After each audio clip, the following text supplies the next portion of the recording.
मी तुम्हाला सांगतो, लोढा बिल्डर हा हजारो मराठी तरुणांना फसवण्याचं काम करतोय। अनेक तरुण आणि हे लोक आकर्षित ऑफर तयार करतात की गरिबांसाठी स्वस्तात घर, आरामात पैसे द्या, कमवून पैसे द्या, असे वेगवेगळे ऑफर करतात। गणेश भोईर नावाचा एक रिक्षावाला आहे, त्याने 2 वर्षापूर्वी एक फ्लॅट बुक केला, 3 लाख रुपये ॲडव्हान्स दिले आणि त्याने लोनला प्रोसेस केली आणि त्याचं लोन झालं नाही म्हणून तो बुकिंग रद्द करायला आला। त्यांनी सांगितलं बुकिंग रद्द करून तुमची काय इनिशियल जी अमाऊंट आहे ती कट करा आणि माझे पैसे परत करा। मागील 2 वर्षापासून त्याला पैसे देण्यात येत नाही आहेत। काल अचानक सांगितलं आम्ही पैसे देणार नाही, तुला जे काय करायचं कर। तिथे केतकी नावाची एक मुलगी आहे, तिचा एक व्यवसाय होता हॉटेलचा, ही आईवडील नसलेली मुलगी आहे आणि त्या मुलीने देखील 15 लाख रुपये भरले आणि 15 लाख रुपये भरल्याच्या नंतर तिला 10 लाख रुपये परत करण्यात आले। तेही मी 6 महिने पाठी लागल्याच्या नंतर 5 लाख रुपये तिचे कट केले।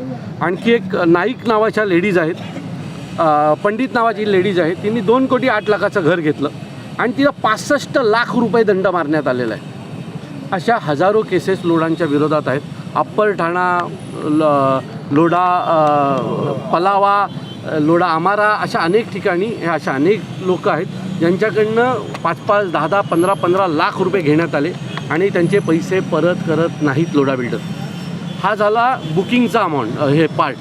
अनेक कॉन्ट्रॅक्टर आहेत ज्याने घरं ह्या बिल्डिंगी बांधल्या आणि त्यांना बिल 2 कोटी रुपये झाल्याच्या नंतर 50 लाख रुपये लेना है तो लो, नाही तो कोर्ट पे जाओ, असं सांगितलं जातं।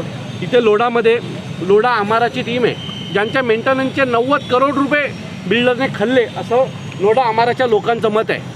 आणि रोज लोढा आमारामध्ये दर रविवारी लोक साखळी आंदोलन करतात लोढा बिल्डरच्या विरोधात। अशा अनेक तक्रारी लोढा बिल्डरच्या विरोधात आहे, परंतु लोढा हे स्वतः मंत्री असल्यामुळे त्यांची दखल घेतली जात नाही।